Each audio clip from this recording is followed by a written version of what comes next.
Вітання, колеги і колежанки. Вітаю вас на черговій дискусії ад Банка ідей.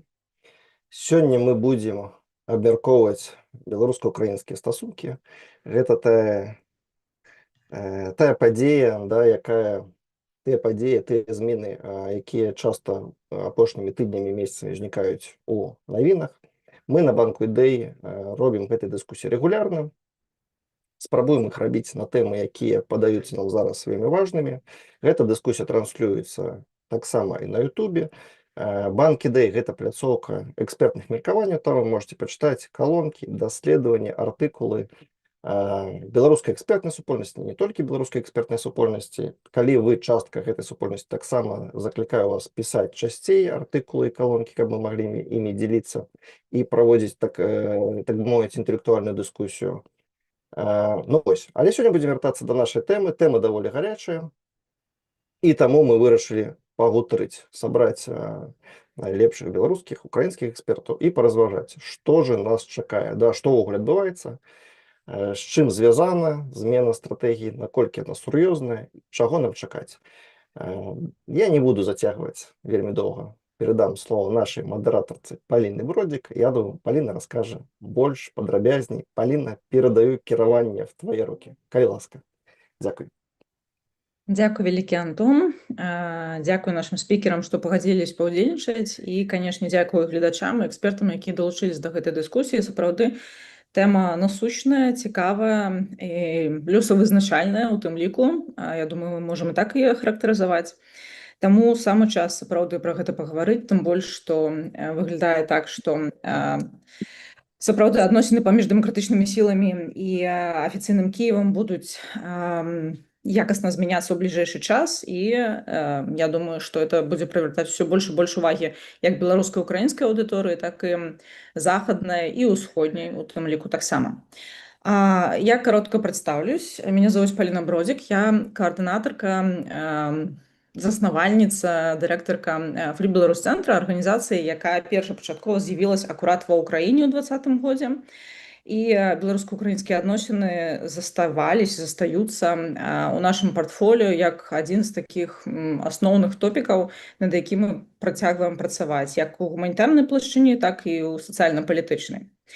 Прадстаўлю каротка нашых сённяшніх экспертаў, спікераў, якія пагадзіліся ўнесці свой экспертны ўнёсак у гэтую дыскусію. Сёння у нас будзе выступаць Артём Шрайман, палітычны аналітык, кіраўнік палітычнай агенцыі Sense Analytics, Павел Слюнкін, беларускі палітычны аналітык, Евген Магда, дырэктар Інстытута светавой палітыкі, Паўло Радзь, аналітык праграмы расійскіх і беларускіх студый Рады знешняй палітыкі «Украінская прызма», і Андрэй Бушыла, былы дыпламат беларускі, які да 2020 года ўзначальваў Управленне Европы і Злучаных Штатаў Міністэрства знешніх стасункаў Беларусі, МЗС. Калі паглядзець на дынаміку беларуска-украінскіх адносінаў за апошнія 6 гадоў, з 20 да пачатку 26 года, складаецца ўражанне, што насамрэч пазіцыя і падыходы украінскага бока не вельмі прынцыпова змянялись. Пасля 20 года, пасля падзей 20 года ў Беларусі, афіцыйны Кіев, канешне, заявіў аб тым, што не прызнае уладу ў Беларусі і вербальна ў рыторыцы далучыўся да санкцый еўразвязу Злучаных Штатаў, але першыя сапраўдныя санкцыі мы пабачылі далёка не ад самага пачатку. Больш таго, у 2021 годзе лічбы ўзаемадзеі, эканамічнай ўзаемадзеі паміж Беларусю і Украінай перавысілі ўсе чаканні, насамрэч дасягнулі свайго рэкорда за ўсю гісторыю незалежнай Беларусі і Украіны. Зразумела, што ў 2022 годзе сітуацыя абрынулась, кардынальна змянілась, але, тым не менш, мы працягвалі назіраць даволі стрыманую пазіцыю Кіева ў дачыненні да Беларусі і да дэмакратычных сіл. Беларуская грамадскасць апошнія 6 гадоў чакала момента, калі Святлана Ціхановская прыедзе ў Кіеў і адбудзецца сустрэча паміж Владзімірам Зеленскім і ёю. І вось толькі ў 26 годзе гэта адбылося. І, безумоўна, большасць з нас цікавіць, што сапраўды стала падставамі для гэтага. Таму што мы ведаем, што былі спробы ў 24 годзе прызначыць амбасадара па спецыяльных даручэннях Ігоря Кізіма. Потым было правазглашано, што на яго месца будзе накіраваны Ярослав Чарнагор, які гэтую пасаду і заняў на пачатку лета 26 года. Але тым не менш, апошнія 2 гады, нават пры тым, што гэтая пазіцыя не пуставала, стратэгічных зменаў не адбывалася. Мы ведаем, што рыхтаваліся разнастайныя канцэпцыі стратэгій з спадаром Кізімам, таксама была падрыхтавана стратэгія народнымі дэпутатамі Верховнай Рады Украіны, але гэта ні на што не ўплывала.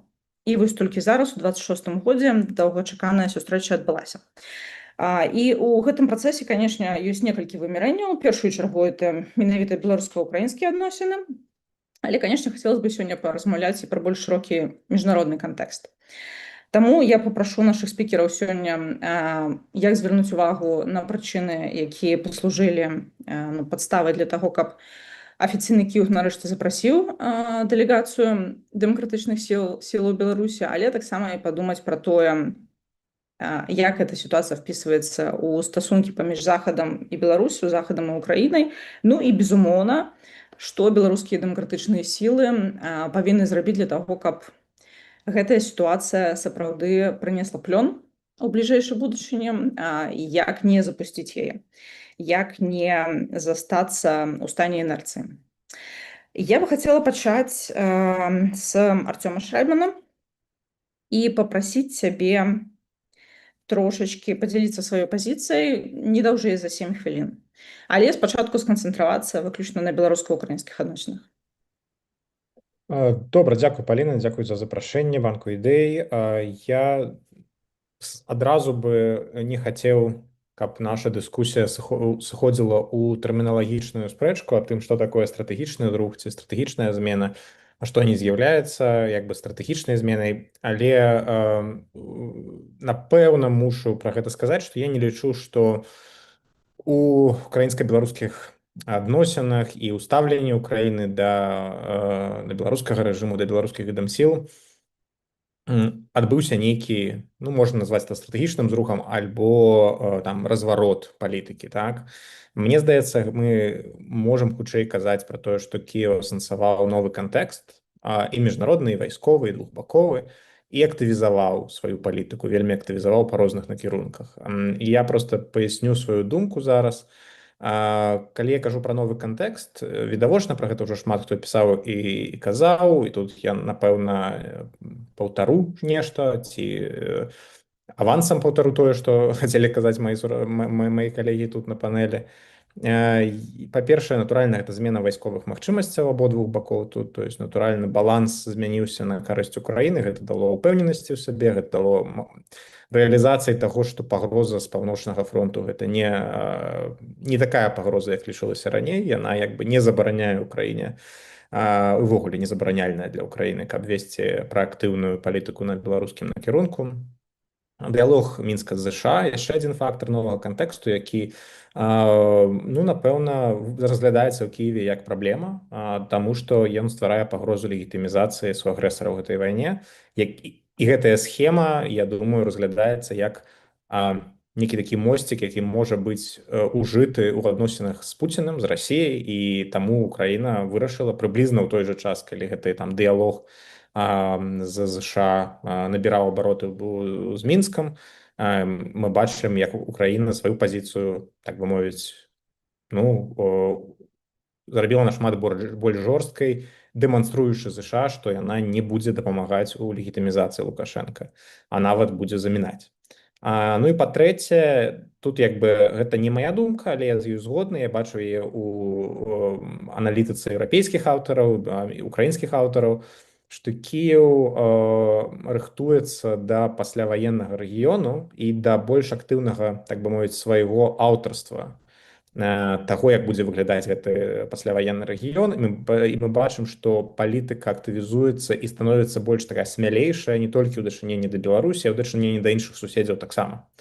Тут і Польшу можна ўзгадаць, і Венгрыю, але у гэтым сэнсе Кіеў, натуральна, разумее сябе як такую, калі не рэгіянальную звышдзяржаву, натуральна, але прынамсі адну з мацнейшых дзяржаў рэгіёна, якая мае права пісаць правілы пасляваеннага нейкай канфігурацыі у рэгіёне, і натуральна гэта таксама азначае мець свой уплыў на сітуацыю ў Беларусі.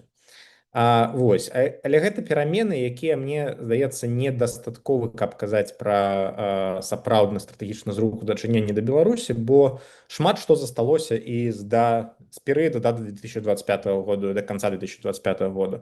Ну, па-першае, засталіся прыярытэты. Прыярытэт не дапусціць уцягвання Беларусі ў вайну, як быў з 22 году, так і застаецца зараз. Просто мяняюцца сродкі, якімі Кіеў намагаецца дасягаць гэтай мэты, так, ці пазбегнуць гэтага наступства. Таксама засталося, просто больш трохі актуалізавалася і артыкулявалася размежаванне гэтае паміж Беларусю і Расіяй.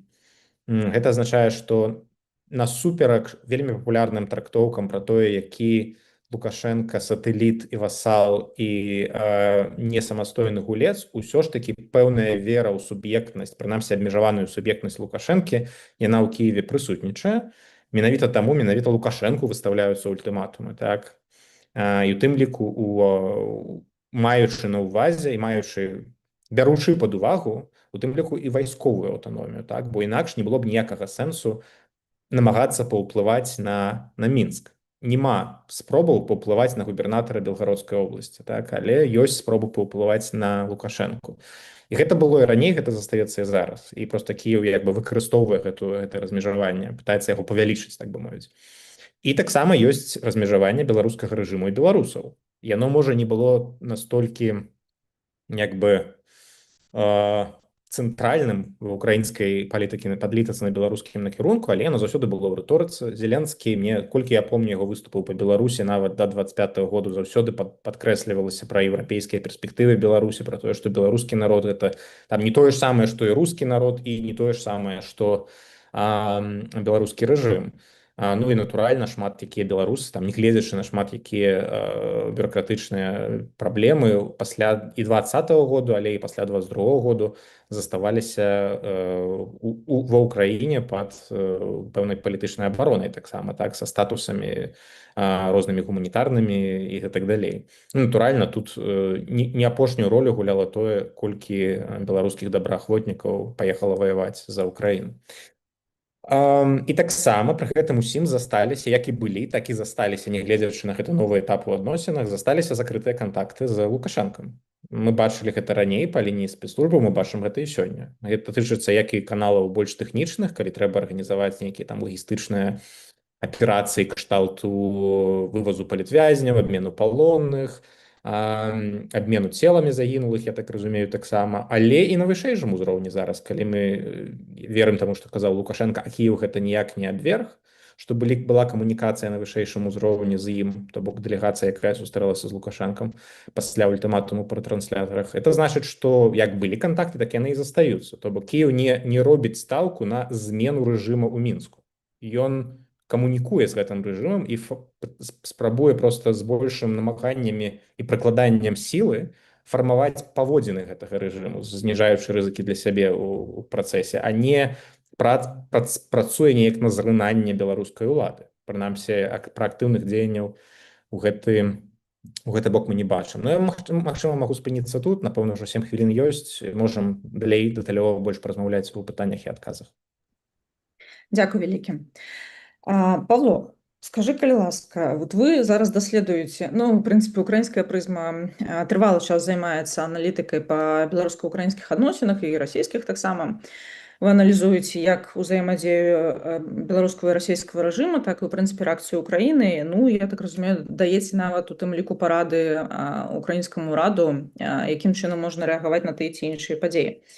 І аналізуеце тое, што зараз адбываецца паміж афіцыйным Мінскам і Злучанымі Штатамі Амерыкі. Падзяліся, калі ласка, сваім бачаннем таксама. Наколькі табе падаецца, сапраўды тыя падзеі, якія сёння адбываюцца, можна назваць тэктанічным зрухам? І як ты бачыш пазіцыю Украіны ў гэтых падзеях? Наколькі ты пагаджаешся з тым, што кажа Артём? Дякую дуже за запрошення і за можливість поділитися деякими думками. Я, в принципі, погоджуюся з тим, що сказав Артем.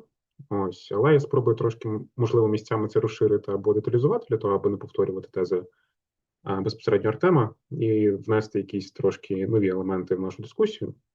Загалом мені видається, що справді зараз ми не спостерігаємо за якимось тектонічним сумом в підході України до Білорусі, а радше ми бачимо адаптацію, тактичну адаптацію роботи України на білоруському напрямку, що зумовлено комплексом як зовнішньополітичних причин, так і ходом російсько-української війни. Ну, я хочу так само окреслити буквально 3 причини, чому це відбувається на зараз. Перша причина, на мою думку, пов'язана з тим, що Україна зараз реалізує плани з примушування Російської Федерації сісти за стіл перемовин, так би мовити, і робить це в рамках оборонної стратегії Air-Land Economy. І ціль цієї стратегії наступна. З одного боку, досягти максимальних показників збиття російських повітряних цілей, повністю зупинити російське просування на фронті, відкинути росіян на деяких ділянках фронту, і, в принципі, знищити російську економічну машину, передусім нафтовий сектор, для того, аби Росія не мала можливостей для фінансування війни. Ну, відповідно, будучи в такій позиції, вже була змушена йти за стіл переговорів і розмовляти конструктивно, виходячи з тих реалій, які є на землі. Відповідно, Україна здійснює тиск на Російську Федерацію в цьому контексті, причому військовий тиск, але й також і дипломатичний, і природньо, що Київ так само почав активізовувати свою роботу в контексті Білорусі, як найближчого союзника Російської Федерації. Навіть якщо ми подивимося на заяви з боку Зеленського, на ультиматум, то в принципі вони стосувалися як мінімум 2 із 3 складових цієї стратегії, яку я назвав, тому що ультиматум стосувався роботи ретрансляторів, а це зачіпає безпосередньо питання ефективності збиття повітряних цілей. А також Зеленський згадував про те, що білоруські НПЗ працюють на потреби Російської Федерації, а це, відповідно, 3 складова, а саме от роботи економіки, роботи російського нафтопереробного сектору. Тому, знову ж таки, логічно, що Україна посилила певний тиск на режим Лукашенка для того, аби так само спробувати скерувати його роботу, спробувати скерувати дії Мінська в більш потрібне для України русло, для того, аби, знову ж таки, так само створити певні передумови, для того, аби можна було більш ефективно тиснути на росіян і, можливо, створити якісь певні умови для того, аби до кінця року вийти на певний діалог з Москвою і справді серйозно про щось розмовляти. Друга причина, як на мене, має радше політичний вимір. Якщо ми говоримо про стратегію примушування сісти РФ за стіл переговорів, зрозуміло, що у випадку успіху цього підходу постане питання того, а що робити з Білоруссю. Відповідно, постане питання, що потрібно якось розмовляти з офіційним Мінськом і про щось з ним домовлятися. Домовлятися про рамку післявоєнного співіснування і того, як ми будемо надалі жити пліч-опліч і яким буде баланс, в принципі, сил після завершення російсько-української війни. Тому підняття ставок, активізація риторики, більш жорстка риторика – це можливість зайти і переговори, якщо вони відбудуться з позиції сили, або ж принаймні з позиції, яка дозволить Україні більш чітко артикулювати свої потреби і більш чітко доносити своє бачення до офіційного Мінську для того, аби білоруська сторона так само була готова його враховувати і була готова виконувати ті зобов'язання, які вона на себе візьме. Так, тому що, пам'ятаємо, були обіцянки там у 22-му році, до 22-го року, які Лукашенко не притримався. Я думаю, що на цей раз Україна вже чітко дає йому зрозуміти, що за свої слова потрібно відповідати, і що другого такого, скажімо, дуже легкого, дуже м'якого підходу до відповіді на дії білоруської влади вже не буде. То Україна буде реагувати значно жорсткіше, ніж це було у 22-му році. Ну і плюс також це питання переговорного треку Сполучених Штатів і Білорусі, тому що з одного боку продовжується діалог між Штатами і Мінськом, хоча він зараз дещо, можливо, забуксував, так, досі очікуємо візиту Коула до Мінська. З іншого боку, це так само питання того, що, можливо, з часом з'являться передумови для того, аби певні європейські гравці почали зменшувати обмеження проти режиму Лукашенка, а це все створює певні загрози для України, яка вважає себе впливовим регіональним гравцем, і, очевидно, Києву не хотілося б залишитися на обочині всіх цих ширших зовнішньополітичних процесів навколо Білорусі. Відтак, більш активна позиція, так само можливість заявити про свою роль і про те, що Україна тут є, що українські інтереси також мають бути враховані, що Україна так само не збирається відсиджуватися і бути пасивною, як вона була протягом всіх минулих років. І третя причина, як мені здається, це робота на трішки дальшу перспективу. Зрозуміло, що існує також сценарій того, що війна до цього року не завершиться, і судячи з цього, українські чиновники починають розглядати його як основний і готуються до найбільш важкої зими за весь час повномасштабного вторгнення. І, відповідно, більш жорстка риторика – це також певний запобіжник від того, аби Білорусь раптом що не була більш втягнута в російську агресію проти України. Зрозуміло, що на даному етапі Лукашенко не дуже зацікавлений в тому, аби встрягати якісь авантюри. І, в принципі, між Росією та Білоруссю здебільшого розподілені ролі в контексті російсько-української війни, але в Україні серйозно обговорюють сценарій того, що РФ може оголосити мобілізацію вже після виборів у Госдуму. І, відповідно, наповнення фронту додатковими декількома десятками тисяч військовослужбовців може становити загрозу для України, тому що це може створити умови для відкриття нових ділянок фронту, або ж, як мінімум, створення певного постійного тиску на Україну з північного кордону, до прикладу, як це було у 2022 році, коли восени Російська Федерація перекинула в рамках союзного групування військ частину мобілізованих військовослужбовців на території Білорусі, де вони проходили навчання і підготовку вплоть до середини 2023 року. Тобто, якщо такий сценарій справдиться, і як мінімум будуть відправлені російські військові для навчання, це означатиме, що Україні потрібно буде використовувати додаткові ресурси для прикриття північного кордону, ну і значно більш уважно спостерігати за тим, що відбувається в Білорусі, і бути готовими до того, що можуть виникнути якісь додаткові ризики і небезпечні інциденти. Тому я думаю, що підхід України, його зміна пов'язана якраз з цими трьома факторами основними, хоча їх можна розширювати. Ну а в контексті того, що можна очікувати найближчим часом, мені здається, що принаймні на даному етапі ситуація буде зберігатися такою ж, як і є зараз. Тобто Україна буде періодично робити певні випади на адресу режиму Лукашенка. Я би очікував так само додаткових контактів з білоруськими демократичними силами. Однак, якщо восени все ж таки війна не завершиться, а що судячи з усього цього не буде, і якщо Російська Федерація, до прикладу, не піде на сценарій серйозної ескалації і вирішить відтягнути питання оголошення мобілізації, можна очікувати те, що білоруське питання трошки стане менш помітним, як мінімум, в інформаційному плані, тому що протягом зими Україна і Росія будуть зайняті тим, що завдаватимуть ударів по цивільній інфраструктурі одне одного, намагаючись створити якісь такі певні осередки гуманітарної катастрофи, передусім це стосується Росії, яка, напевно, буде серйозно бити по Києву. Ну і відтак увага українського естеблішменту буде скерована саме на питання захисту українських міст від російських ударів і реагування на ті виклики, які будуть виникати безпосередньо протягом тієї зими, яку вже, як я вже казав, охрестили, напевно, і очікують, що вона буде, напевно, найбільш важкою від початку російського повномасштабного вторгнення. Тому я, мабуть, на цій точці завершу і буду радий подальшим коментарям з боку. Дякую. Дякую вялікі.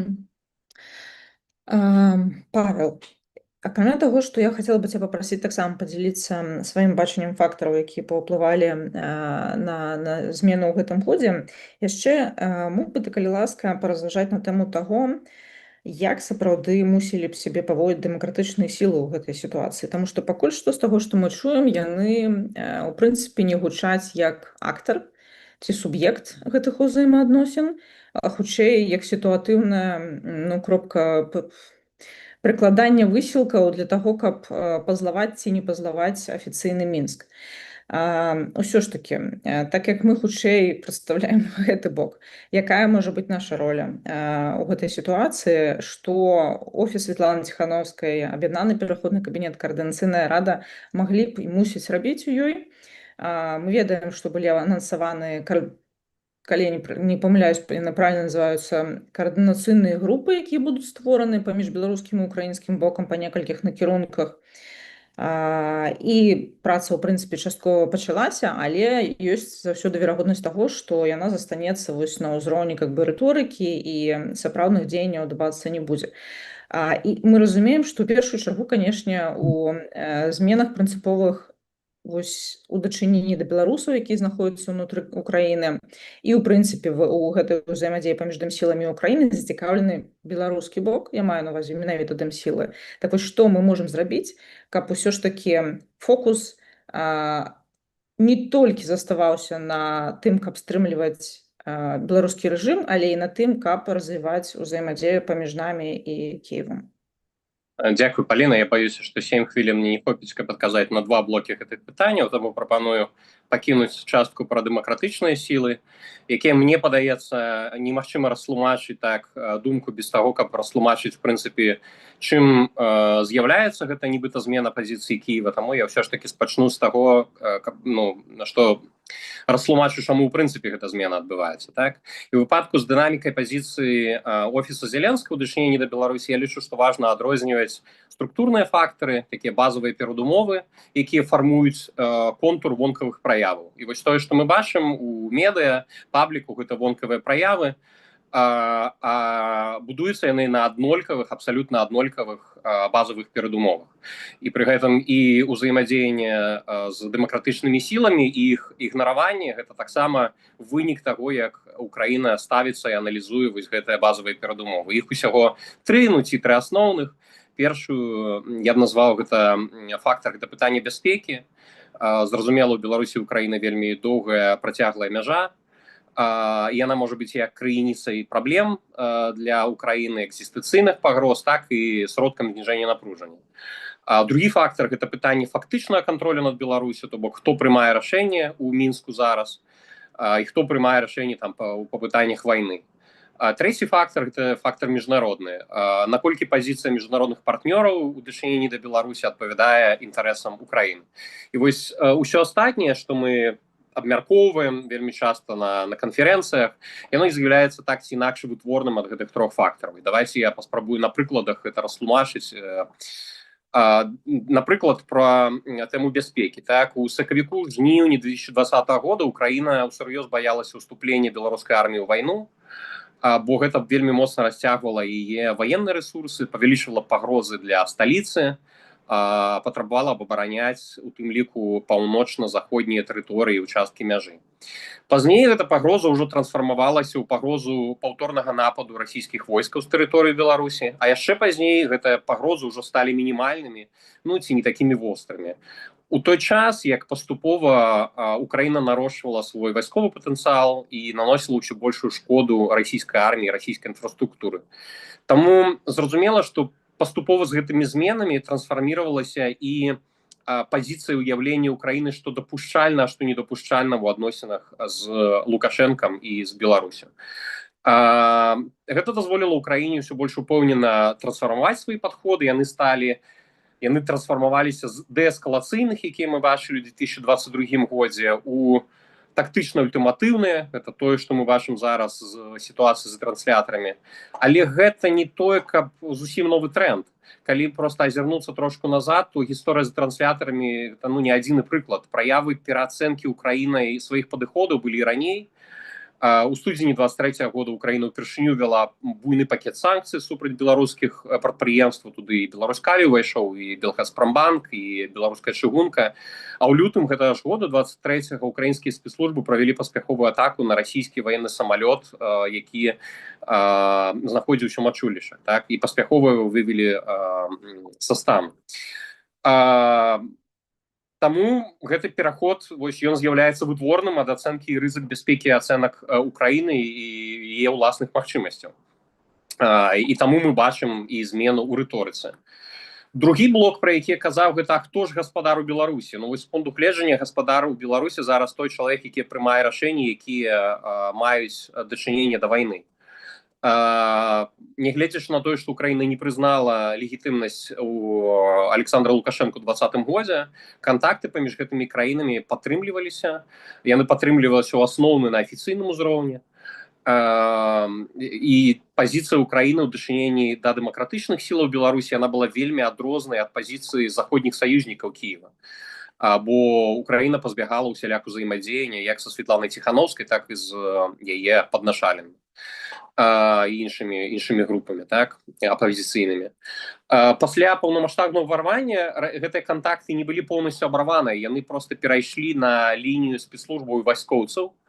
Пра гэта мала гаварылі публічна, але менавіта гэтыя кантакты дазволілі ў самыя напружаныя дні і месяцы пасля ўварвання абодвум бакам больш адэкватна ацэньваць свае дзеянні адзін аднаго, іх інтэрпрэтаваць, рызыкі, якія былі, абменьвацца папярэджаннямі. Напрыклад, у 2022 годзе, восень 22 года па гэтым канале Украіна перадавала просьбу і папярэджанне Беларусі пра тое, што вымушана будзе адказваць збройным спосабам на запускі расійскіх ракет з тэрыторыі Беларусі.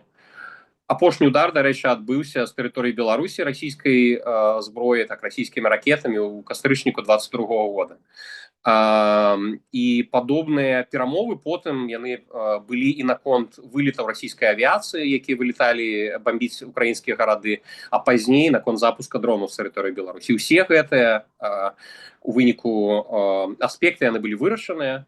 Ракеты з беларускай тэрыторыі не летаюць, дроны не запускаюцца, расійскія бомбардзіроўшчыкі таксама з тэрыторыі Беларусі не вылетаюць. Пры гэтым яшчэ, калі памятаеце, прызнавалася украінскі бок, што яны падтрымлівалі адносіны з Лукашэнкам праз дэпутата Еўгена Шаўчэнка, то бок кантакт з непасрэдна Александром Лукашенко таксама быў. З дэмакратычнымі сіламі Украіна пачала падтрымліваць адносіны да таго, як выйшла на ўзровень Святланы Ціханаўскай, але логіка гэтых адносінаў і мэты яны таксама іншыя, бо зразумела непасрэднага ўплыву на рашэнне ў Беларусі ў дачыненні да вайны, так, рашэнне ў Беларусі ў дачыненні да вайны беларускія дэмсілы не маюць. Ну і заключны фактор, міжнародны аспект. Зразумела, што з прыходам Дональда Трампа ў Белы дом стратэгія Злучаных Штатаў ў дачыненні да Беларусі сур'ёзна змянілася. ЗША пачалі здымаць санкцыі з беларускіх прадпрыемстваў, яны прызналі фактычна Александра Лукашэнку легітымным прэзідэнтам Беларусі. Адбыліся прямыя перамовы паміж прэзідэнтам Злучаных Штатаў і Александром Лукашэнкам. Амерыканскія партнёры пачалі аказваць ціск на еўрапейскіх партнёраў па пытанні зняцця некаторых санкцыяў. І зразумела, што в Украіне такой стратэгіі ЗША ставіцца скептычна. Я думаю, што ў Кіеве ў гэтым бачыць больш пагроз, чым плюсаў. Зняццё санкцый з Беларусі адкрывае шлях для Расіі для іх абыходу. Трансфармацыя краіны з вобразу краіны-агрэсара ў вобраз партнера, powerful leader, вось таго, як называе прэзідэнт ЗША Александр Лукашенко, яно пракладвае аналагічны шлях для трансфармацыі стаўлення міжнароднага да Расіі. А гэта значыцца, што ўсе варожыя дзеянні, якія гэтыя дзве краіны рабілі ў дачыненні да Украіны, яны будуць не пакараны і проста адновяцца як вяртанне да business as usual. Я думаю, што на гэтым я спынюся, калі ёсць час, то магу тады паспрабаваць адказаць і на твоё пытанне пра тое, што дэмакратычным сілам у гэтай сітуацыі рабіць.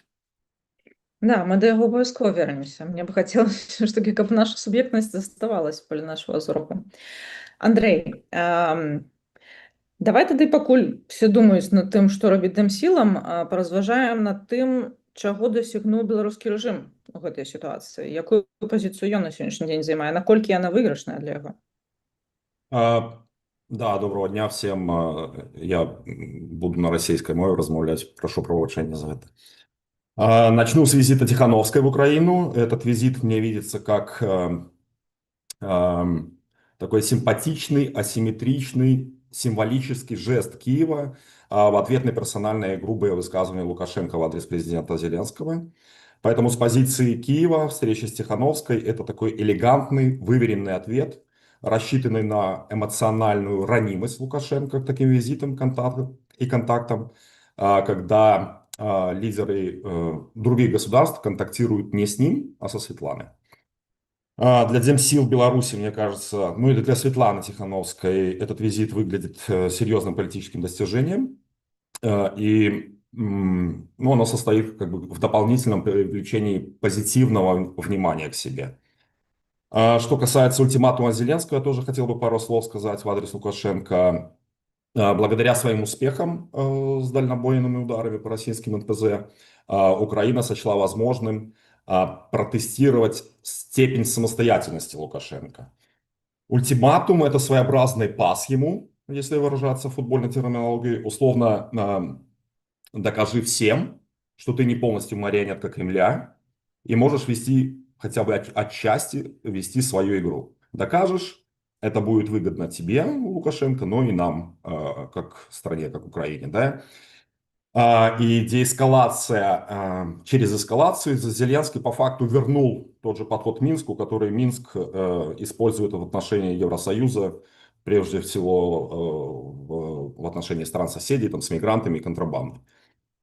И вот что на сегодняшний день, в какой точке находится ситуация между Беларусью и Украиной, да, и чего добился, собственно говоря, наверное, Лукашенко отчасти, да. Ну, во-первых, он демонтировал ретрансляторы, это выгода прежде всего, конечно, для Украины, но Минск тоже кое-что получил, на мой взгляд.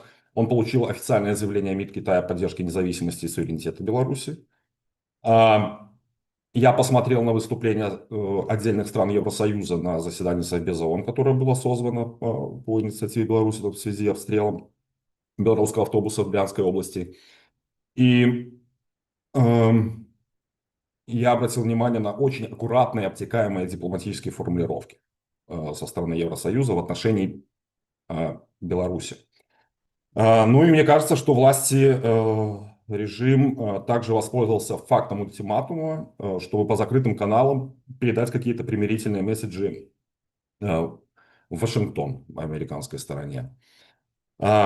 Плюс к этому Лукашенко в последние недели все чаще выступал с примиренческой риторикой, говорил: не втягивайте нас в войну.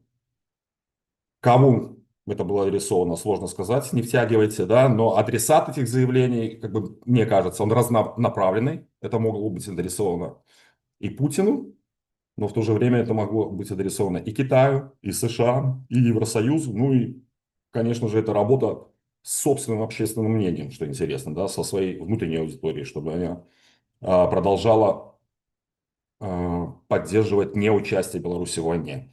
И вот неделю назад, да, глава офиса Зеленского Буданов тоже сделал важное публичное заявление, когда он сказал, что нам не нужно из Беларуси делать еще одного врага. Таким образом, на мой взгляд, Лукашенко показал две вещи. Первое, что в некоторых ситуациях он все-таки может действовать вразрез с интересами Москвы.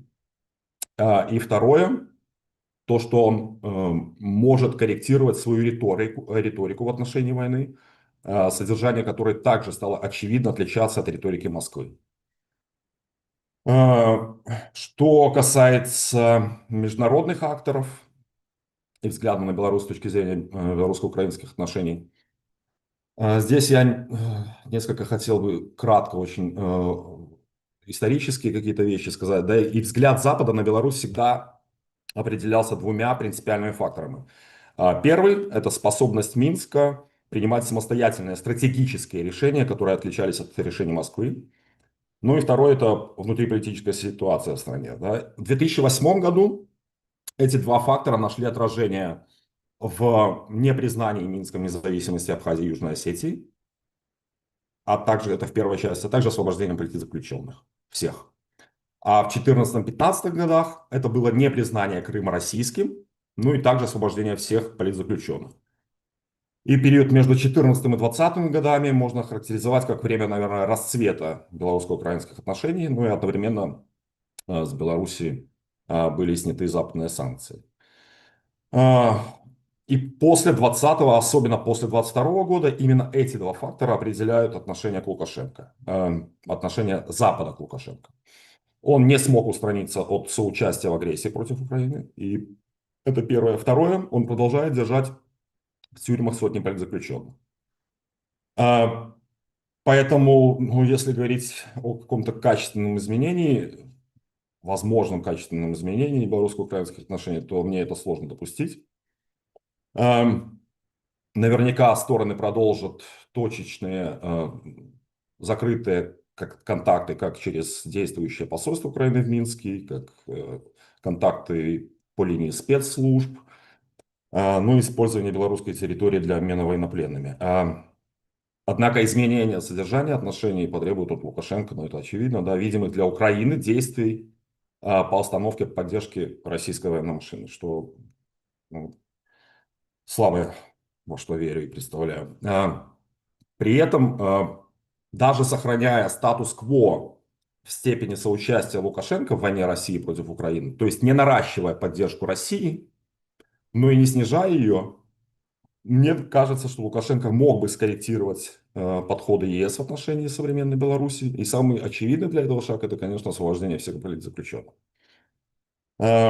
Почему режим не идет на это, сложно мне сказать, потому что это очень очевидная вещь, мне кажется. И как один из коллег говорил, что видно, что трек с американцами, как кажется, забуксовал. Я не исключаю, что Москву начали раздражать белорусско-американские переговоры, и Лукашенко на одной из встреч, по всей видимости, была названа цена за его игры с Трампом, ну и, вероятно, эту цену Лукашенко пока платить не готов. Вот здесь я бы завершил свою часть выступления. Буду рад тоже ответить на вопрос. Спасибо. Дякую, великий Андрей.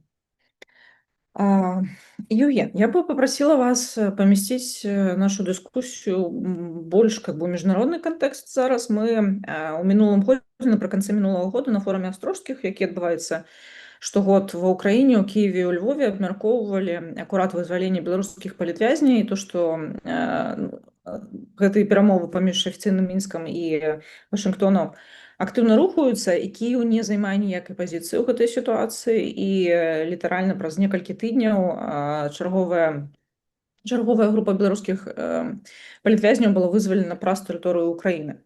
І вось пасля мы бачылі нарошчванне гэтай ўзаемадзеі, ну і па сутнасці прысутнасці украінскага бока ўжо ў больш шырокім гэтым міжнародным кантэксце.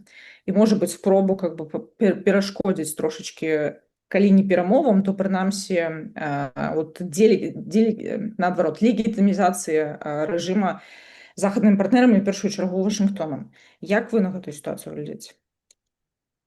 Вітаю, колеги. Дякую за запрошення. Раз ми в банку, то будемо намагатися робити так, щоб на наші думки наростали відповідні відсотки, а вони не просто лежали негативним депозитом.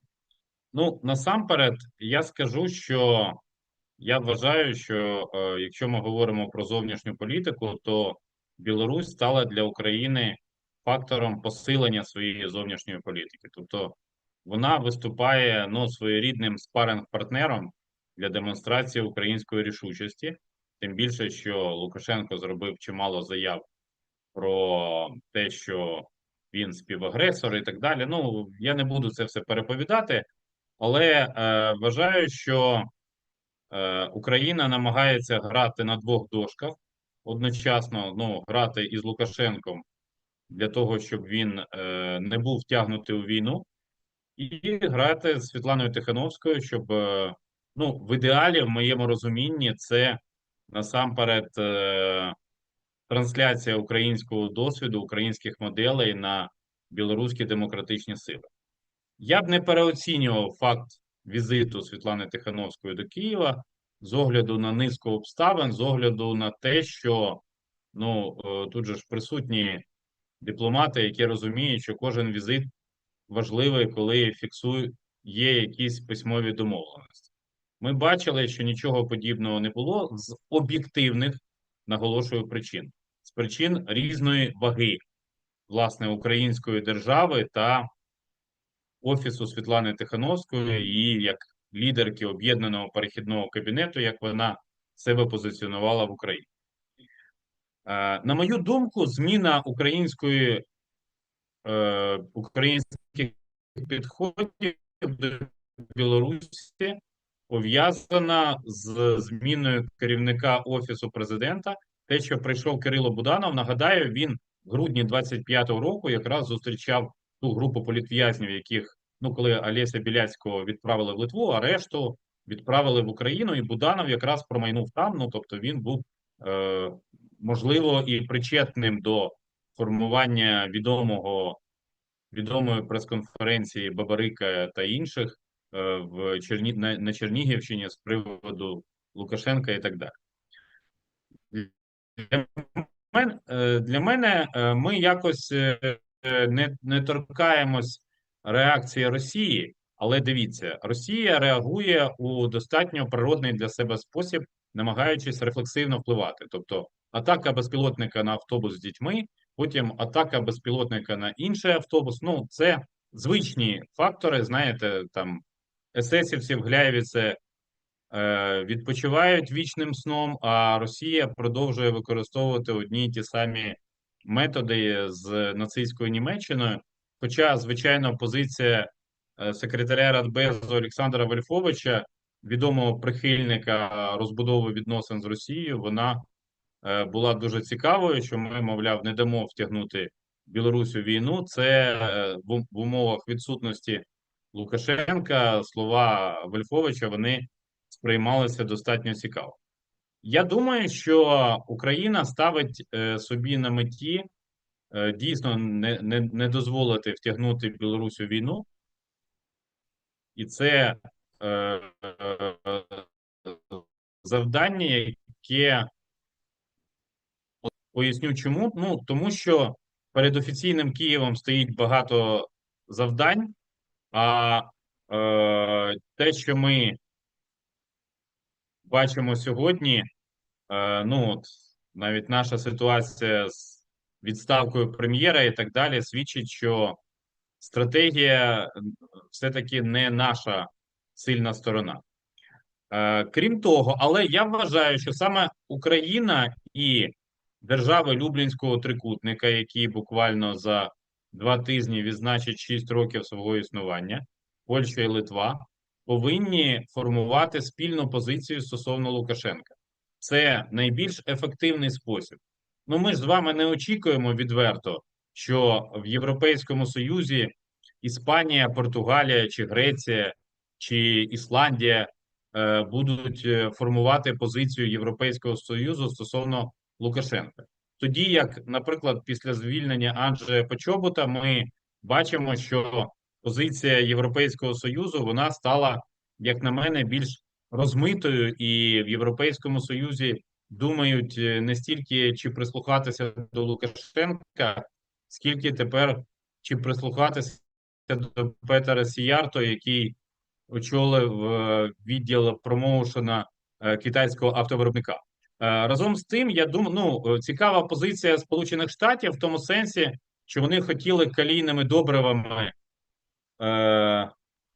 удобрити білорусько-українські відносини, можливо, але насамперед самим отримати профіт від того, що відбувається, але цього не сталося, і я думаю, що ця тема буде відкладена, наскільки я розумію, календар посівних і жнив на наступний сезон. Тому, ну і знов-таки у американців інші проблеми, зокрема на Близькому Сході. Тому прикметно, що ми з вами зустрічаємось в 32-гу річницю інавгурації Олександра Лукашенка. Якраз можемо передати йому вітання. І я ж думаю, що нашу трансляцію дивляться відповідні білоруські компетентні органи, і ми скажемо, що тримайся, Григорич, ми тебе підтримаємо у боротьбі з Путіним. Дякую. Дякую, великий Євген. Ну, хотелось бы все ж таки вернуться от режима до демократичных силаў, і я яшчэ раз адресую пытанне да наших беларускіх калегаў, у першую чаргу да Паўла, Андрэя, Артёма. Як вам бачыцца, што маглі бы зараз рабіць офіс Светланы Ціханаўскай, аб'яднаны пераходны кабінет і каардынацыйная рада, магчыма, таксама, для таго, каб не ўпусціць гэтую невялічкае акно магчымасцей, не змарнаваць яго і інтэнсіфіцыраваць узаемадзею паміж намі і афіцыйным Киевом. Калі ласка, хто хацеў бы? Ну, давайте я, может быть, начну. Ну, давай, Артём. Добра. Па-першае, варта памятаць, і па-першае, хочу сказаць, што апошнія словы Евгена нагадалі мне светлы 2019 год, калі кніжку Евгена пра гібридную пагрозу Расіі Зміцер Лукашук пры мне на вялікай размове з Лукашенкам яму падарыў. Былі цікавыя фотаздымкі, трошкі можна панастальгаваць. Але калі адказваць на твоё пытанне, Паліна, па-першае, важна тут памятаць, што тыя структуры, якія ты пералічыла, гэта не ўсе дэмакратычныя сілы, ёсць дэмакратычныя сілы, у тым ліку прадстаўленыя з намі сёння, я бачу у гэтым віртуальнай гэтай зале, якія наадварот лабіююць ідэі таго, што з Мінскам трэба весці дыялог больш актыўна захаду, і што заявы, ультыматумы, ўцягвання, якія могуць прывесці да удараў па Беларусі, так, яны хутчэй замінаюць мэтам. Так? То бок у гэтым сэнсе ёсць частка дэмсілаў, якія, ну, прыярытэты, рыторыка, пазіцыі якіх, можна сказаць, нават сёння трошкі супярэчаць курсу, які абраў для сябе Кіеў. Таму у гэтай часткі дэмсілаў я не думаю, што яны могуць скарыстацца гэтай новай сітуацыяй неяк кардынальна, неяк стратэгічна для сябе ці неяк палепшыўшы свае пазіцыі. Але калі казаць пра тую частку дэмсіла, якую ты пералічыла, пра мейнстрымныя, так бы мовіць, структуры, ну тут варта таксама разабрацца з пазіцыянаваннем. Я не лічу, што беларускія палітычная эміграцыя, беларускія структуры палітычнай эміграцыі гэта такі паўнавартасны палітычны актар, палітычны суб'ект. Я іх разглядаю як некую сетку адвакацыйных структур, якія займаюцца міжнароднай адвакацыяй беларускага пытання, лабізмам санкцый, прадстаўленнем, рэпрэзентацыяй іншага, і так бы мовіць, іншага твару Беларусі. Але гэта нельга на адзін узровень іх ставіць з тым, што мы звычайна называем палітычнымі актарамі. Так? Яны не канкуруюць зараз за ўладу Беларусі.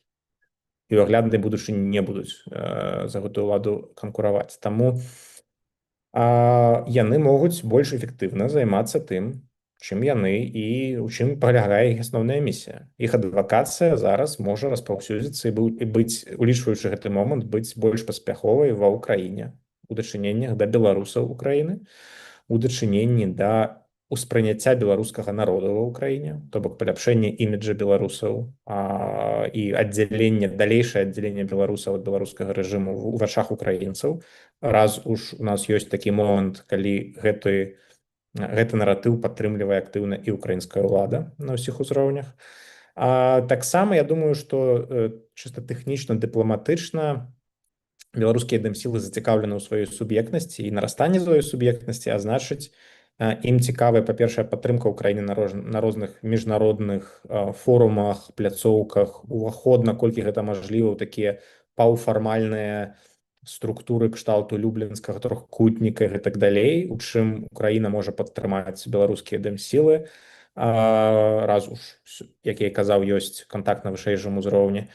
А таксама тое ж самае тычыцца і двухбаковай інстытуцыялізацыі стасункаў з Украінай. Гэта ўжо адбываецца і праз гэтыя каардынацыйныя групы, якія ты згадала, і праз прызначэнне спатара Чарнагора, і адкрыццё сталага офісу ці місіі беларускіх дэмсіл у Кіеве. Але, канешне, ніколі для беларускіх дэмсіл ніколі не бывае замала інстытуцыяналізацыі. Чым больш для іх, тым лепш. І тут, напэўна, ёсць месца і для кабінета, і для каардынацыйнай рады на сваіх узроўнях.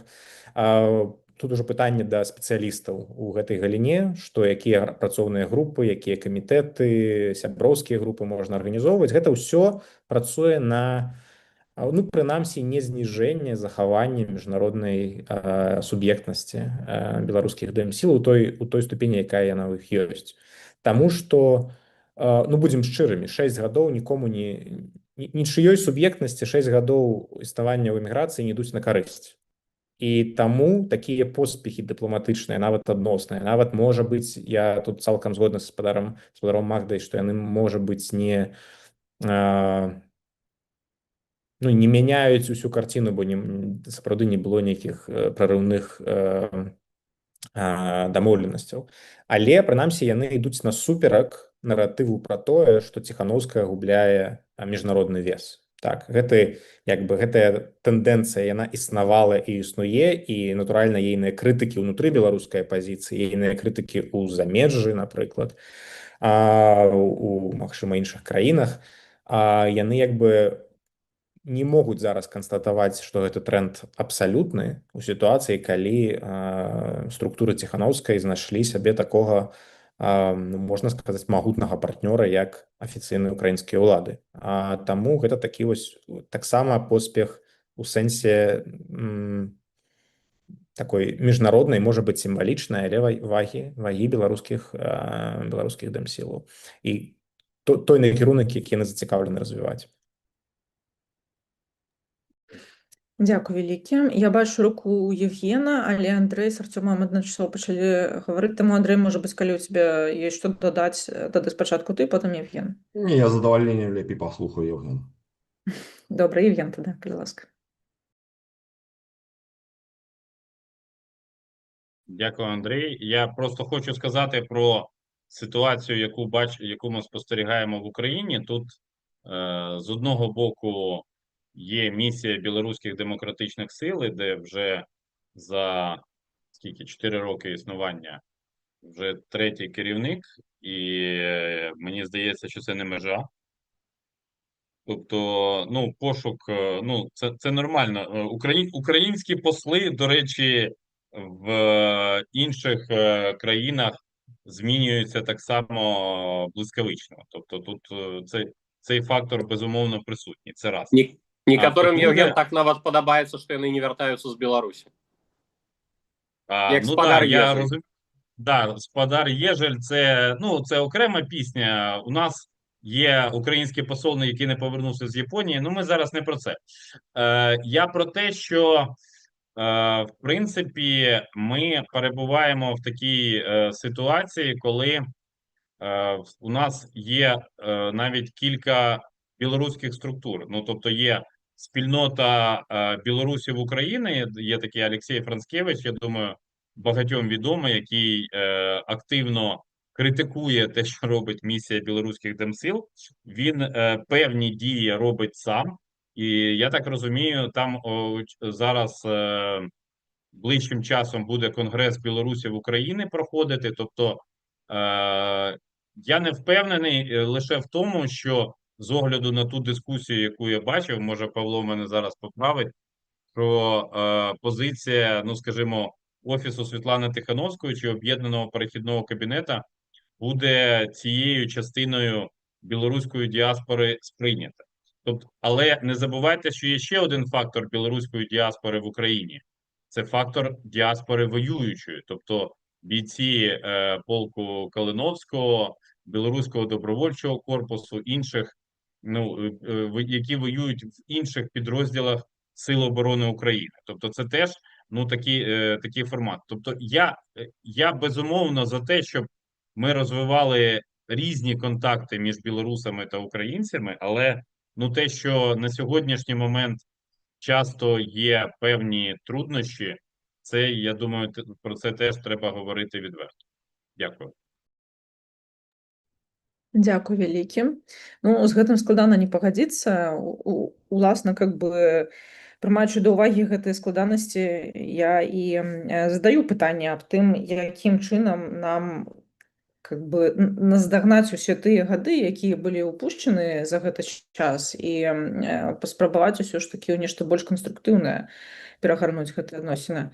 Так, зараз у нас рука Павло спачатку і потым Павел.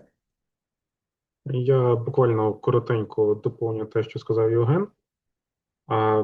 Абсолютно правда, що якщо ми беремо білоруську спільноту в Україні, то вона доволі роздроблена, фрагментована. Існує багато різних груп, які не завжди можуть знайти точки дотику і взаєморозуміння між собою. І мені здається, що це перший виклик, з яким стикатимуться білоруські демократичні сили. Тобто спробувати якось об'єднати всю цю історію, або принаймні зробити так, аби в Україні, білоруська спільнота в Україні сприймала демократичні сили, всі ці мейнстрімні структури, як таких певних провідників своїх інтересів. А другий момент, який так само, як на мене, несе певні ризики для демократичних сил, це зміни в уряді України, які відбуваються буквально зараз. Тобто ми не знаємо, які будуть фінальні кадрові рішення, але існує ймовірність того, що будуть змінені, до прикладу, той же самий міністр закордонних справ України. А як показували останні місяці, контактами з білоруськими демократичними силами здебільшого займалося саме МЗС. І я так розумію, що якраз під МЗС якраз цей напрямок був відданий. Тому чи буде наступник можливий Андрія Сибіга продовжувати цей напрямок? хто взагалі прийде на його посаду і чого надалі очікувати, я думаю, це також великий знак питання, який вносить серйозну невизначеність і не дає нам більш точно прогнозувати, що буде надалі в відносинах між Україною і демократичними силами. Тому мені здається, що ці кадрові призначення також матимуть досить визначальну роль на динаміку подальших білорусько-українських контактів. Дякую, вялікі, Павло. Ну, как бы гэта знова нас вяртае да таго, што тое, што адбывалася апошнія некалькі месяцаў, это праявы тактычных дзеянняў, хутчэй, чым стратэгічнага падыходу Украіны, новага стратэгічнага падыходу да Беларусі і беларускіх дэмакратычных сілаў. І тым больш востра стаіць пытанне таго, наколькі дэмакратычныя сілы, у якім бы складзе мы зараз не разважалі пра іх, змогуць паспець скарыстацца гэтай магчымасцю да тэарэтычных зменаў у кіруючым складзе ва ўрадзе Украіны. Павел, у тебя яшчэ рука застаецца, ці ты ўжо здымаеш? Так, я хацеў трошечку дадаць да таго, што пачуў. Мне здаецца, што для того, каб палітыка нейкая была паспяховай і выніковай, так, ну, трэба свае намаганні накіроўваць на тыя накірункі, якія адпавядаюць у першую чаргу інтарэсам Украіны. Так? Калі ціснуць на некаторыя рэчы, якія публічна нібыта Украіна падтрымлівае, а пры гэтым сама ставіцца да іх даволі асцярожна і скептычна, выкарыстоўвае гэта як тактычныя крокі, то хутчэй за ўсё яно на ўзроўні тактычных крокаў і застанецца. З іншага боку, тое, што казаў Артём пра інстытуцыяналізацыю, пра публічныя нейкія сустрэчы, відавочна, што зараз падаецца для Украіны гэта не з'яўляецца праблемай, яны гатовы гэта выкарыстоўваць, гатовы сустракацца, гатовы нейкія сумесныя заявы рабіць, прыгожыя фотаздымкі, гэта тое, чым беларускія дэмсілы, у прынцыпе, на працягу шмат якіх гадоў падмацоўваюць сваю інстытуцыйную моц і рэпутацыю, таму чаму гэтым трэкам не ісці. Але што важна, што я хачу адзначыць, што калі ты ідзеш толькі гэтым крокам, то ты губляеш, як беларускі палітык, самае галоўнае, ты губляеш тых людзей, якія ў прынцыпе чакаюць ад цябе нейкай эфектыўнасці абароны іх правоў. І ў Украіне пражываюць яшчэ дагэтуль тысячы, а можа быць нават і дзесяткі тысяч беларусаў, якія не атрымліваюць той дапамогі, якія атрымліваюць беларусы, якія пражываюць у Польшы і Літве, так, і ў іншых краінах Еўрапейскага Саюза. Яны, падаючыся на гранты Еўракамісіі, таксама вельмі часта іх не атрымліваюць. Там таксама ёсць групы грамадзянскія, актыўныя, якія проста, ну, шмат якія знаходзяцца на такіх на валантарскіх асновах, на мяжы выжывання, хтосьці робіць нейкія праекты са сваіх грошай. І мне падаецца, улічваючы, які ўплыў беларускія дэмакратычныя сілы маюць у тым ліку на размеркаванне некаторых сродкаў, як мінімум, аўтарытэт іх у гэтым улічваецца, мае сэнс дапамагаць гэтым групам ва ўкраіне змагацца за пытанне абароны сваіх правоў. Гэтых праблемаў ва ўкраіне існуе даволі шмат. Ёсць праблемы з атрыманнем грамадзянства, людзі, якія чакаюць гадамі, нягледзячы на тое, што яны пражылі там па 18-20 гадоў ва ўкраіне, адпавядаюць усім патрабаванням, ім нягледзячы на гэта ўсё роўна не выдаюць украінскія пашпарты, не выдаюць украінскае грамадзянства. Ёсць пытанні правоў людзей, якія рызыкуюць сваім жыццём, паміраюць за Украіну, і потым іх сваякі не могуць атрымліваць выплаты, ці яны не могуць атрымліваць грамадзянства, абарону, медыцынскую дапамогу і ўсё астатняе. І, ну, каму, як не беларускім палітыкам, гэтымі пытаннямі займацца, так? І вось я хачу гэта падкрэсліць, што сустрэчы са спадаром Зеленскім прыгожа і добра, але важна, каб гэтыя сустрэчы прыводзілі да таго, каб пытанні беларусаў, у тым ліку ва ўкраіне, яны нейкім чынам вырашаліся, бо ўсё ж такі гэта павінен быць двухбаковы шлях, і мы падтрымліваем не толькі украінскія адносіны, украінскія інтарэсы ў гэтых адносінах, але чакаем, я думаю, яны павінны гэта дамагацца, каб гэтыя інтарэсы таксама беларусаў атрымліваліся. І гэтым сэнсе не толькі групы сяброўства важныя з прыгожымі сустрэчамі, а ўсё ж такі нейкі сапраўдны рух вось у накірунку вырашэння гэтых пытанняў. Дзякую, вялікі, Павел. Перад тым, як я зноў перадам слово Евгену, я хачу запрасіць гасцей, якія знаходзяцца зараз у нас разам з намі на коле, да таго, каб задаваць пытанні, калі яны у вас ёсць, і мы ўжо зможам тады адкрыць больш шырокую дыскусію. А пакуль Евген, калі ласка. Я на правах кавалера медалі Об'єднаного перехідного кабінету дозволю собі пораду дати.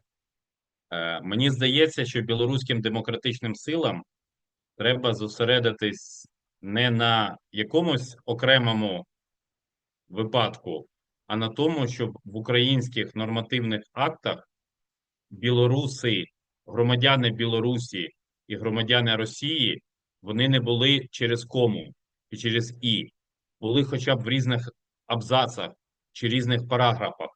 Тому що якщо цього не буде, то проблеми вони будуть тільки погіршуватись. Ну, можна там багато пояснювати, що на початку широкомасштабного вторгнення, коли летіло з території Білорусі, коли зайшли з території Білорусі, була рефлексивна реакція, але ж вже минуло 1600 днів. Вже за цей час можуть бути якісь висновки. Тобто я бачу таку потребу, таку доцільність. Дякую. Да, дякую. Ну, насамрэч, мне падаецца, што ў прынцыпе мы ўсе добра разумеем неабходнасць раздзяляць беларускіх грамадзян і расійскіх грамадзян, таму што у першую чаргу это будзе на карысць расійскім грамадзянам, можа быць, але дакладна не нам. І над гэтым працуюць і ў іншых краінах, не толькі ва ўкраіне, але часцей за ўсё адказы, якія мы атрымліваем ад міграцыйнай службы, напрыклад, украінскай, яны сфармуляваны такім чынам, што тыя праблемы, якія мы паднімаем, яны тычацца не толькі грамадзян Беларусі і нават не грамадзян Расіі, а ў прынцыпе ўсіх іншаземцаў, якія там зараз знаходзяцца. І мы хутчэй з гэтага ракурса спрабуем камунікаваць, таму што праблемы, з якімі сутыкаюцца беларускія ваяры, яны часта распаўсюджваюцца і там на прадстаўнікоў, хто зараз найбольш ваюе, там Калумбія, па-мойму, да, Мексіка, з іншых краін. То бок, у прынцыпе, яны з'яўляюцца рэлевантнымі не толькі для нас. Так, я бачу першую руку. Вибачте, Поліна, один нюанс. Питання не в тому, яких іноземців більше воює. Питання в тому, що зараз білорусів стало більше в лавах російської армії, ніж в силах оборони України. От, і це, так би мовити, свідчення проблеми, які накопичились. А это точно, Евген? Я много раз это слышу. Это точно на самом деле? Есть цифры подтвержденные? Про це говорив, наприклад, колишній, мені зараз Павло підкаже, я думаю, колишній керівник Інтернаціонального легіону, як Руслан, вилетіло з голови. Добре, знімається тоді зауваження, я ще раз подивлюсь, але ця інформація, я тоді приватно вже до Андрія доведу, але ця інформація у мене проскакувала як неодноразово. Не, Андрей, я тут падтрымаю то, што казаў Евген, што была такая інфармацыя з лічбамі пра тое, што больш за 2000 беларусаў у розны час там ваявала на баку Расіі. Просто важна тут разумець розніцу, што вялікая частка з гэтых людзей гэта хутчэй за ўсё зэкі, якіх завербавалі, і людзі, якія з беларускім грамадзянствам там дзесяцігоддзямі жывуць у Расіі. Просто яны не атрымоўвалі расійскае грамадзянства. Тут як бы трошки нераўназначная як бы сітуацыя, так, каб гэта параўноўваць, але, конечно, натуральна, па як бы фармальных прыкметах знешніх яны так беларускія грамадзяне. Дякую.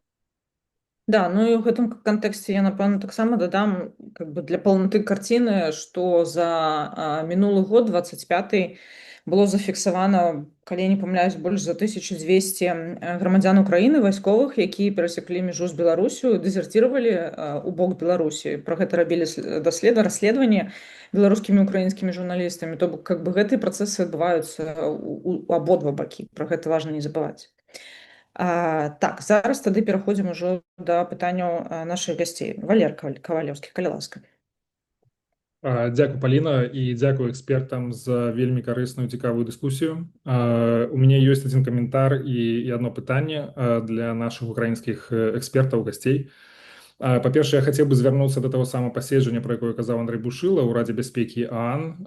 Там было вельмі выразна прагаворана пра тое, што многімі краінамі, у тым ліку і Арганізацыя Аб'яднаных Нацый, што ёсць неабходнасць у спыненні эскалацыйнай рыторыкі, якая можа прывесці да пашырэння геаграфіі канфлікту. І прадстаўніца ААН у сваю чаргу у сваім выступе яна наўпрост звярнулася да Расіі і да Украіны з просьбай суцішыць гэтую рыторыку, якая можа прывесці і ўстрымацца ад тых крокаў, якія могуць прывесці да пашырэння геаграфіі канфлікту. І адметна, што гэта храналагічна стала тым момантам, пасля якога ў Кіева сапраўды рыторыка сцішылася даволі выразна.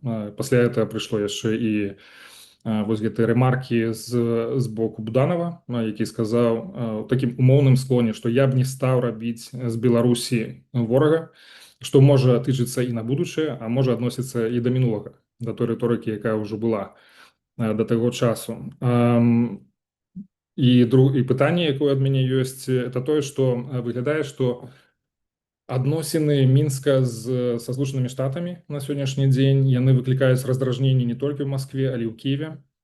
І в прынцыпе і тут таксама прагаворвалася, што гэта ў пэўным сэнсе можа і спрыяла таму, што рыторыка з боку Кіева на адрас Мінска такая досыць жорсткая была за апошнія месяцы, што нібыта Лукашенко можа пазбегнуць пэўнай адказнасці, што гэта можа яго легітымізаваць і гэтак далей. Але у меня тут пытанне зноў жа да украінскіх экспертаў, ці у аналізе таго, што адбываецца ў адносінах паміж Мінскам і Вашынгтонам, ці Кіеў улічвае прыроду тых адносінаў, гэта перамоўнага трэка паміж Мінскам і Вашынгтонам, што ўсё ж такі наўпрост гэта вядзецца пра вызваленне палітычных вязняў у Беларусі, гэта наўпросты вынік гэтых перамоваў.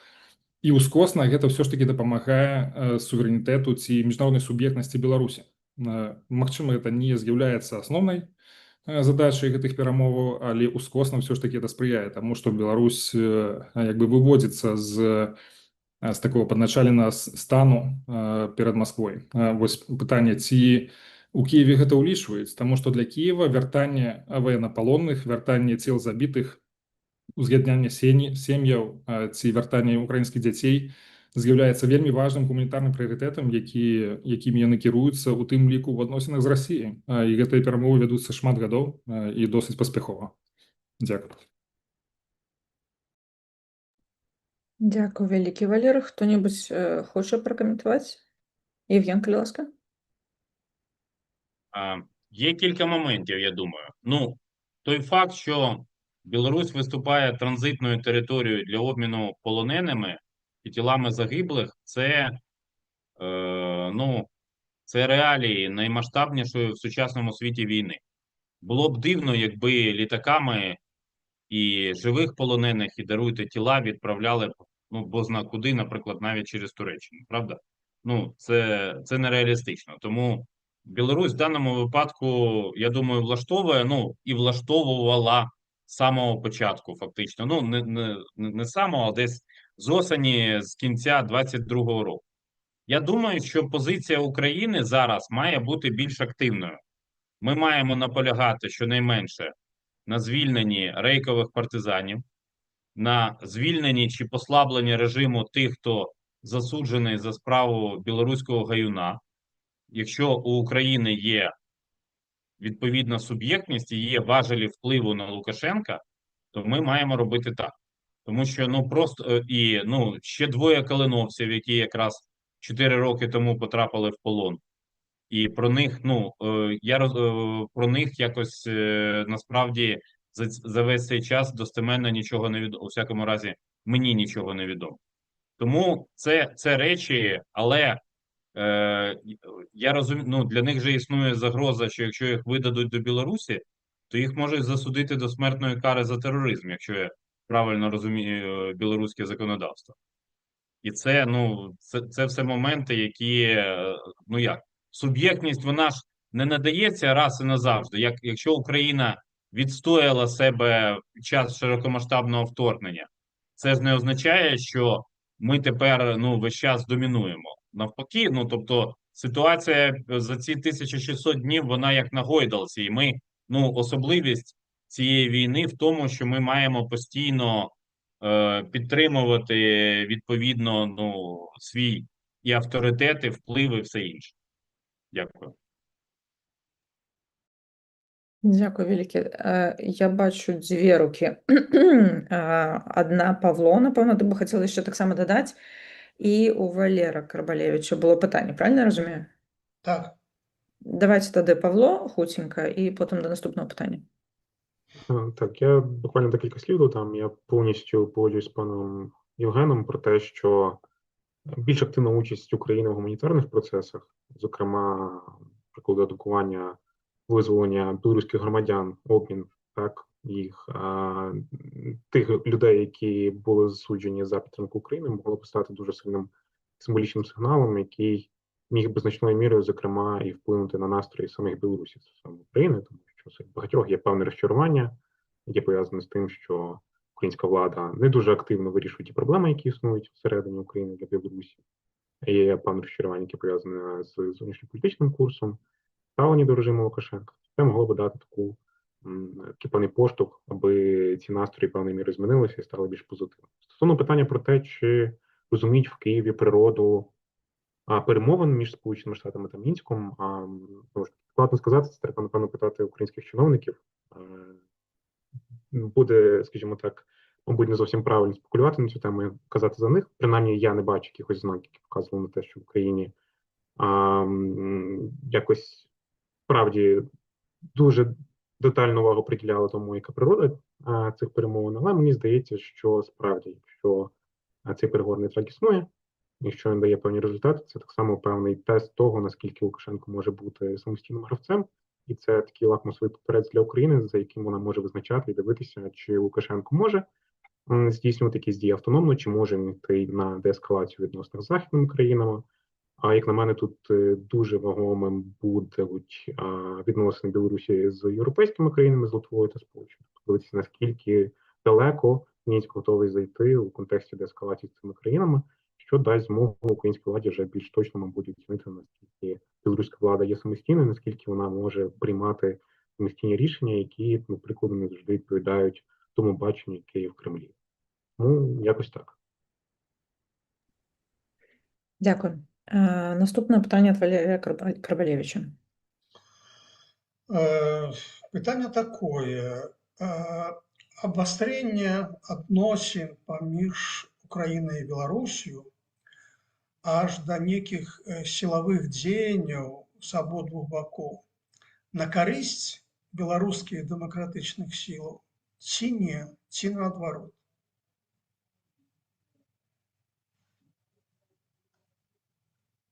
Вы бы хотели кому-то конкретному адресовать и огулом? Окей, огулом. Кто бы хотел? Євген і Артем потім. Я думаю, дивіться, з огляду навіть на ті події, які відбуваються в польсько-українських відносинах, ми можемо моделювати і переносити на ситуацію в нашому регіоні, ну, все-таки значною мірою подібні суспільства. Гіпотетичні бойові дії між Україною і Білорусією, я правильно зрозумів, господар Валер? Вони не на користь білоруським демократичним силам, тому що, ну, дивіться, перше, буде об'єднання у перші тижні, перші місяці, об'єднання навколо прапора. Ну, так чи інакше, це власне, і в Україні спрацювало в 22-му році, і потім, і, скажімо, в березні 25-го спрацювало, коли був скандал в овальному кабінеті. І зараз, коли це позбавлення ордену Білого Орла частково спрацювало. Ну, можна там рахувати, в яких відсотках спрацювало, але спрацювало. В Білорусі вибір у тамтешніх громадян буде маленький. Ну, вони так чи інакше будуть об'єднуватись навколо діючої влади. У нас же теж не всі фанати Зеленського, якщо вони його підтримують як верховного головнокомандувача. І тоді білоруським демократичним силам, мені здається, буде важко достукатись до тих громадян Білорусі, які живуть в Білорусі. Інше питання, що в разі гіпотетичної, наголошую, тому що я послідовний противник бойових дій між Україною і Білорусію в будь-якому форматі. Гіпотетичних бойових дій між Білорусію та Україною, що ми отримаємо? Немає якогось критерія, це я вже як міжнародник кажу, скільки має бути загиблих солдатів для того, щоб викликати політичну кризу. Але якщо, наприклад, у В'єтнамі вона даруйте, в Сполучених Штатах виникла під час війни з В'єтнамом, коли не було інтернету, а було тільки телебачення і радіо, то можна зрозуміти, що такий сценарій може дуже серйозно хитнути Лукашенка, адже на території Білорусі залишились сотні тисяч людей, які брали участь у протестах в різний спосіб. Я не кажу про, якщо хочете, армія цього протесту, вона переважно залишилась на території Білорусі. Її там можна порівнювати з оточенцями Другої світової війни, але ж все одно перебуває там. І питання, чи в разі певного розвитку подій, чи вони не опиняться в лавах тих, хто перейде на бік Сил оборони України, якщо їм дадуть зброю до рук. Це насправді для Лукашенка цей сценарій теж не надто вигідний. А є ще один момент, який, мені здається, в Україні розуміють не всі, тому що Україна залишається, Білорусь в Україні, я думаю, і Павло мої слова підтвердить, залишається часто на периферії суспільного інтересу. Знаєте, от те, що я сказав, що з росіянами під один гребінець зачесують, і хай так буде. Так от, просто в разі, якщо якась хвиля протесту змете Лукашенка, не факт, що цю владу, цей прапор владний, встигнуть підхопити представники білоруських демократичних сил. Швидше це встигнуть зробити ті люди, які фізично перебувають в Мінську, а там, я так розумію, немає тих, хто належить до біло-червоно-білого табору. Дякую, Євген, за коментар. У нас застається 6 хвилин до закінчення. І тоді опошнє питання від Анатолія Лебедьки.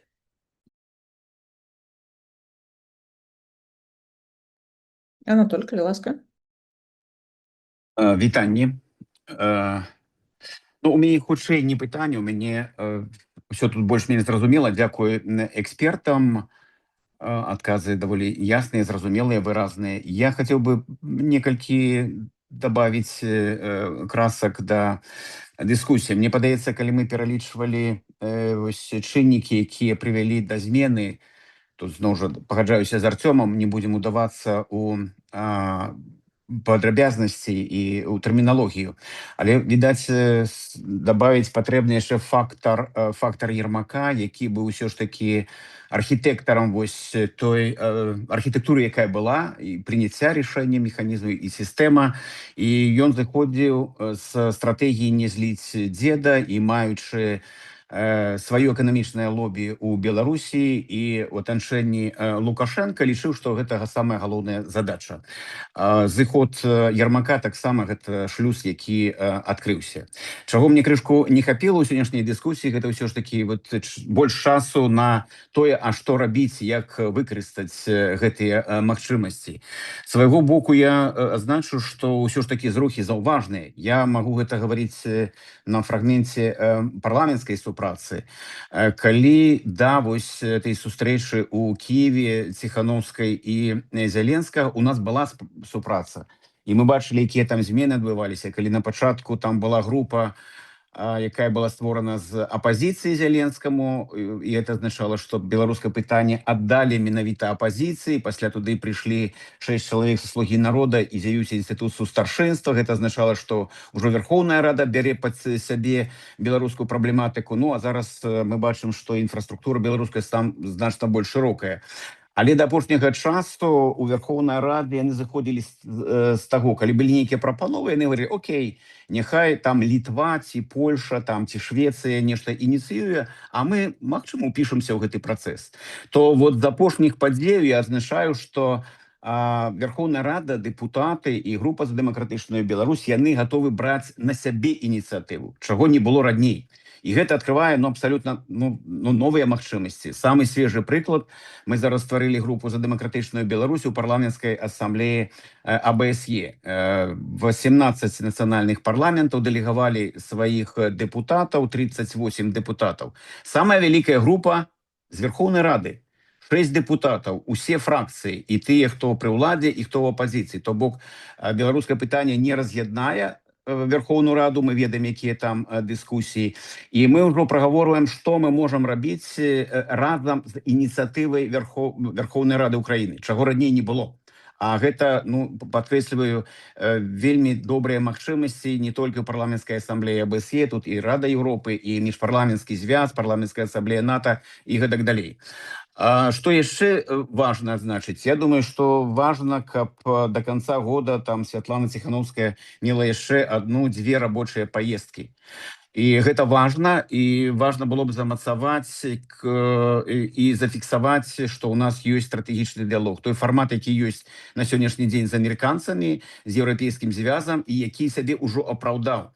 І вось такі фармат тады ўжо, магчыма, можа мяняцца і міністр замежных спраў, але калі створана такая інстытуцыя, і там ёсць прадстаўнікі зацверджаныя і з беларускага, і з украінскага боку, і ёсць павестка дня, то гэта якраз мы робім больш прагназуемую нашу палітыку. Таму я думаю, што вот эти працоўныя у бліжэйшы час візіты яны павінны быць, і падтрымліваю тое, што яны павінны завяршацца не толькі фота, але і падпісаннем нейкіх дакументаў, якія адчувальныя. У той жа Верховнай Радзе зараз ідзе вельмі добрае абмеркаванне аднаго праекта закона, які сапраўды упершыню, відаць, спрабуе вырашыць пытанні там не толькі добраахвотнікаў, але і валантэраў, і беларусаў, якія там пражываюць. І там многія працэдуры ўжо запушчаныя.